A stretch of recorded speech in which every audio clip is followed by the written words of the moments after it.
الحمدللہ رب العالمین والصلاة والسلام علی سید المرسلین اما بعد فاعوذ باللہ من الشیطان الرجیم بسم اللہ الرحمن الرحیم۔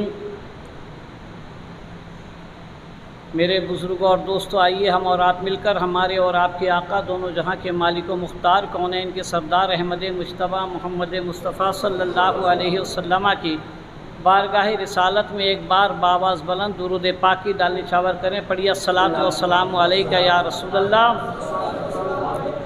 وعلی آلکہ و صحابکہ یا حبیب اللہ، الصلاۃ والسلام علیکہ یا نبی اللہ وعلی آلکہ و صحابکہ یا نور اللہ،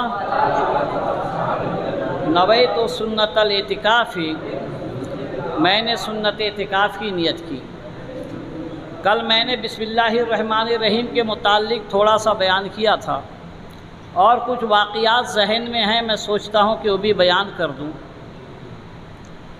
حضرت خالد بن ولید یہ اسلام کے ایک عظیم سپہ سالار اعظم تھے، صحابی رسول تھے۔ آپ کے زمانے میں جس جنگ میں آپ شامل ہوتے تھے، آپ کے نام سن کر، آپ کا نام سن کر کفار و مشرکین میدان چھوڑ کے بھاگ جاتے تھے۔ خالد بن ولید اور حضرت ابو عبیدہ بن جراح کا نام سنتے ہی لڑائی کے میدان سے یہودی عیسائی بھاگ جاتے تھے۔ تو حضرت خالد بن ولید کے سامنے رومیوں نے ایک شرط رکھا کہ ہم مسلمان ہو جائیں گے، شرط یہ ہے کہ یہ ایک بوتل زہر ہے، اس کا ایک قطرہ اگر کسی تالاب میں ڈال دیا جائے تو پورا پانی زہر ہو جاتا ہے، اس پانی کو پینے والے مر جاتے ہیں۔ اگر اس ایک بوتل زہر کو آپ پی لو گے، اگر زندہ رہ گئے تو ہم سب مسلمان ہو جائیں گے۔ حضرت خالد بن ولید نے بسم اللہ الرحمن الرحیم پڑھا، پورے زہر کو آپ نے پی لیا، آپ کو کوئی نقصان نہیں ہوا۔ یہ بسم اللہ الرحمن الرحیم کی برکت ہے۔ حضرت عیسیٰ علیہ نبینا علیہ الصلاۃ والسلام جا رہے تھے، ایک آدمی کو دیکھا کہ ایک خطرناک زہریلے سانپ کو پکڑنے کی کوشش کر رہا ہے۔ سانپ نے عیسیٰ علیہ السلام سے کہا، اے اللہ کے نبی، میرے اندر اتنا خطرناک زہر ہے، اگر میں ڈس لوں تو وہ مر جائے گا، آپ اس سے منع کیجئے کہ میرے پیچھے نہ پڑے۔ آپ نے یہ بات اس آدمی سے کہا، وہ کچھ بولا ہی نہیں، خاموش بیٹھا رہا۔ عیسیٰ علیہ السلام اپنے ضروریات سے فارغ ہونے کے بعد جب دوبارہ آئے تو دیکھا کہ وہ آدمی اس سانپ کو پکڑ لیا ہے۔ آپ نے سانپ سے کہا کہ تو کہہ رہا تھا کہ میرے اندر بہت خطرناک زہر ہے اور میں ڈس لوں گا تو اسی جگہ مر جائے گا، اب تو اس نے تجھے پکڑ لیا۔ تو سانپ نے کہا کہ اس نے اپنے طاقت سے مجھے نہیں پکڑا ہے، بلکہ وہ بسم اللہ الرحمن الرحیم کی برکت سے مجھے پکڑ لیا، اور فرشتوں نے میرے منہ پر جو زہر تھا، فرشتوں نے اس زہر کے اثر کو ختم کر دیا، جس کی وجہ سے یہ مجھ کو پکڑ لیا۔ تو میرے بزرگ اور دوستو، بسم اللہ الرحمن الرحیم کی کتنی برکتیں ہیں، آپ اندازہ لگائیے۔ اللہ تعالیٰ نے ہمیں بسم اللہ الرحمن الرحیم دیا اور ہم اس کے برکت سے جو ہے محروم ہیں۔ ایک مرتبہ درود پاک پڑھی، اللہم صلی علی سیدنا شفیعنا حبیبنا مولانا محمد معدن الجود والکرم منبع العلم والحلم والحکم وآلہ وصحابہ وبارک وسلم صلاۃ وسلاما علیکہ یا رسول اللہ۔ حضرت عیسیٰ علیہ نبینا علیہ الصلاۃ والسلام ایک قبرستان سے گزرے، دیکھا کہ ایک قبر میں بہت عذاب ہو رہا ہے۔ آپ جو ہے وہاں سے آگے بڑھ گئے، پھر جو ہے کچھ وقت کے بعد پھر آپ واپس آئے اسی قبرستان میں، تو دیکھا کہ اس قبر کہ اندر جہاں عذاب ہو رہا تھا وہیں رحمتوں کی بارش ہو رہی ہے۔ آپ نے سوال کیا ہے مالکہ پروردگارہ، میں نے دیکھا تھا اس قبر میں عذاب ہو رہا تھا اور کچھ دیر کے بعد دیکھ رہا ہوں کہ اس میں رحمتوں کی بارش ہو رہی ہے۔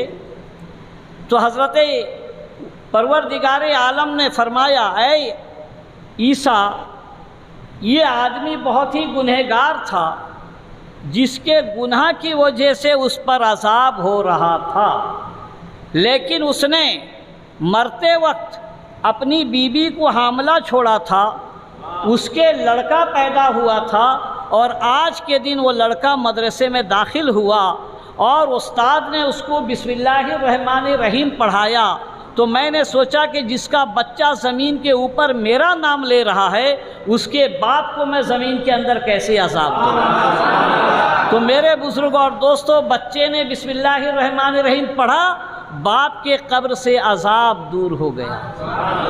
ایک مرتبہ درود پاک پڑھی، اللہم صلی علی سیدنا شفیعنا حبیبنا مولانا محمد معدن الجود والکرم منبع العلم والحلم والحکم وآلہ وصحابہ وبارک وسلم صلاۃ و سلام علیک یا رسول اللہ۔ یہ مسئلہ ہے، بزرگان دین فرماتے ہیں کہ کوئی انسان اپنی بیوی سے ملاقات کے لیے جائے، اگر بسم اللہ الرحمن الرحیم پڑھ کر اس نے ملاقات کیا اور اسی ملاقات سے اس کی بیوی کا حمل ٹھہرا اور بچہ پیدا ہوا، وہ بچہ اپنی زندگی میں جتنا سانس لے گا اتنا ہی ثواب اس کے باپ کو ملتا رہے گا۔ یعنی بسم اللہ الرحمن الرحیم کی برکت دیکھیے کہ وہ بچہ جو زندگی میں 10 سال کی عمر ہو، 20 سال کی ہو، 50 سال کی ہو، 100 سال کی عمر تک زندہ رہے گا۔ اب اگر وہ دن میں کتنا مرتبہ سانس لیتا رہے گا، جتنا مرتبہ سانس لے گا اتنا ہی نیکیاں اس کے باپ کو ملیں گی، اتنا ہی ثواب اس کے باپ کو ہوگا۔ آپ اندازہ لگائیے کہ بسم اللہ الرحمن الرحیم کی برکت کتنی ہے۔ ایک ہمارے ساتھ، آپ کے ساتھ شیطان کا بھی ایک بچہ ہے جس کو حمزات کہا جاتا ہے۔ وہ کس لیے ہے؟ ہر انسان کے ساتھ ہوتا ہے، اس انسان کو گمراہ کرنے کے لیے، اس کو اس سے گناہ کروانے کے لیے۔ تو ایک شیطان، ایک کافر کا شیطان اور ایک مسلمان کے شیطان سے ملاقات ہو گئی۔ تو مسلمان کا جو شیطان تھا بہت دبلا پتلا کمزور تھا، کافر کا شیطان بہت تگڑا تھا۔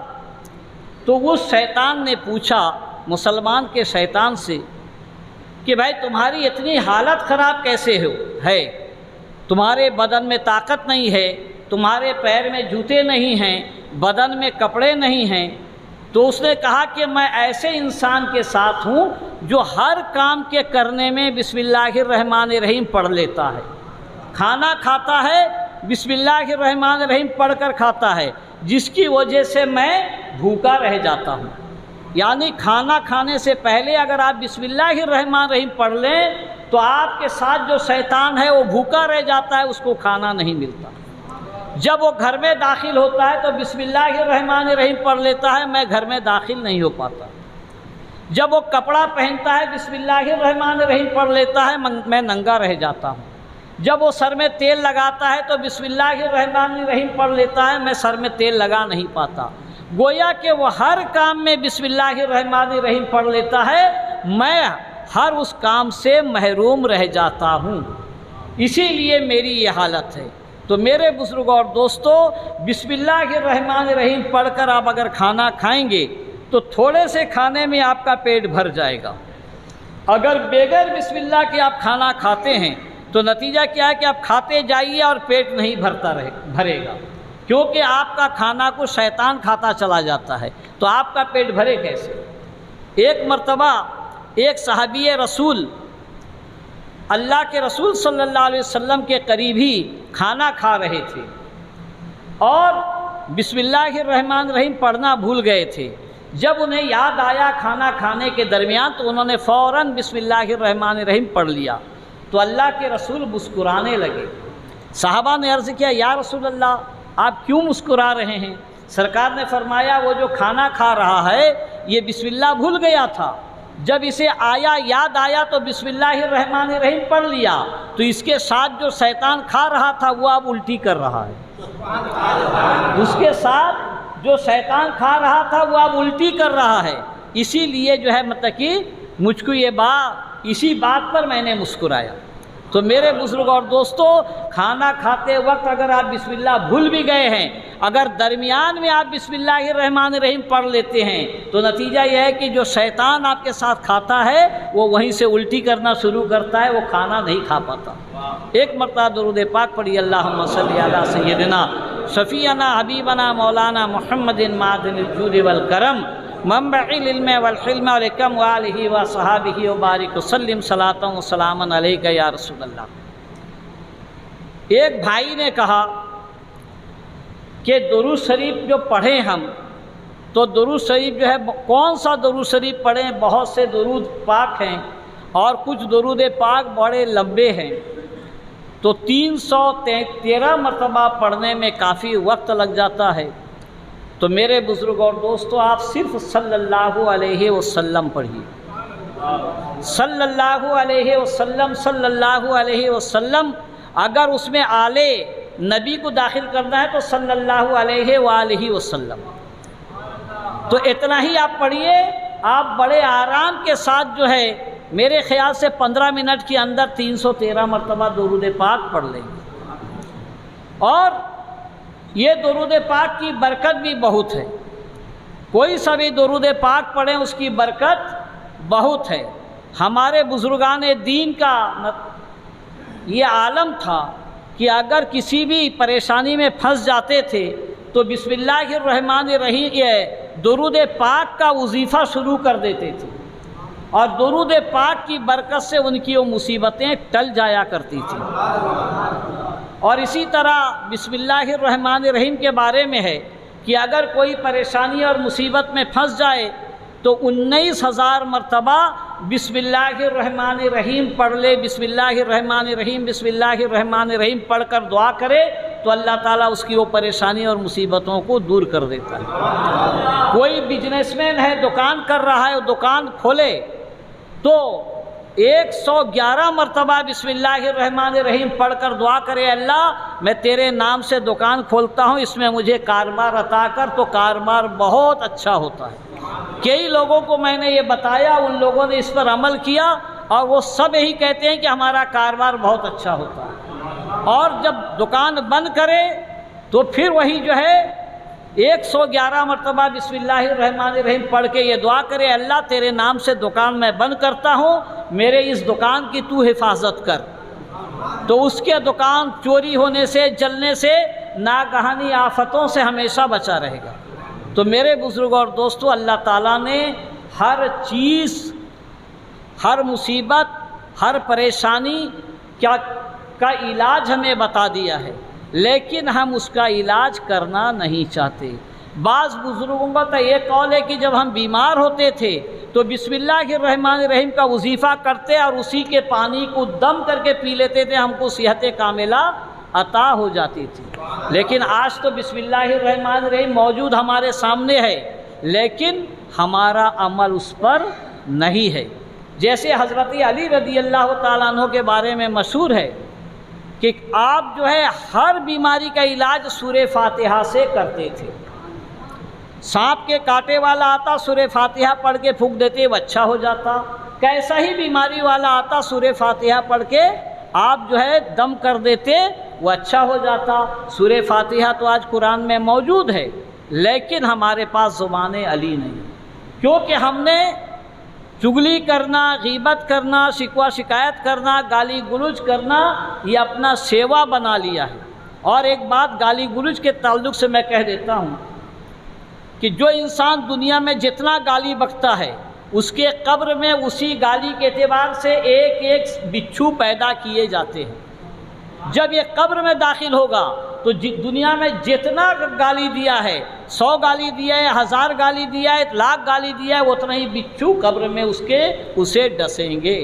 تو گویا کہ گالی دینے پر کوئی فائدہ نہیں ہے، وقتی جو ہے آپ تھوڑا سا بھی فائدہ کما سکتے ہیں، لیکن یہ بات ہے کہ اس گالی کے بدولت آپ کے قبر میں بچھو بھر دیے جائیں گے، ایک گالی پر ایک بچھو پیدا کر دیا جائے گا۔ اب اسی سے انداز لگائیے کہ آپ نے کتنی گالیاں دی۔ اگر آپ اپنی اس بری عادت سے آپ سچی توبہ کر لیتے ہیں تو پھر اللہ تبارک و تعالیٰ ان بچھوؤں کو آپ کے قبر سے دور کر دے گا۔ لیکن سچی توبہ کا مطلب یہ ہے کہ انسان جو توبہ کرے مرنے تک دوبارہ پھر وہ اس گناہ کے قریب نہ جائے۔ اگر شیطان کی وجہ سے کبھی چلا بھی گیا پھر جو ہے سچی توبہ کر لے کہ اب آئندہ میں کبھی نہیں جاؤں گا، تو پروردگار عالم کی رحمت جو ہے وہ ہمارے گناہ سے بھی بہت وسیع ہے، وہ اس کی رحمت جھوم کر برسے گی اور ہمارے گناہ کو بخش دے گا۔ وما علینا الا البلاغ۔ دعا ہے کہ اللہ تبارک و تعالیٰ مجھے اور آپ کو ان باتوں پر ہمیشہ عمل کرنے کی توفیق رفیق عطا فرمائے۔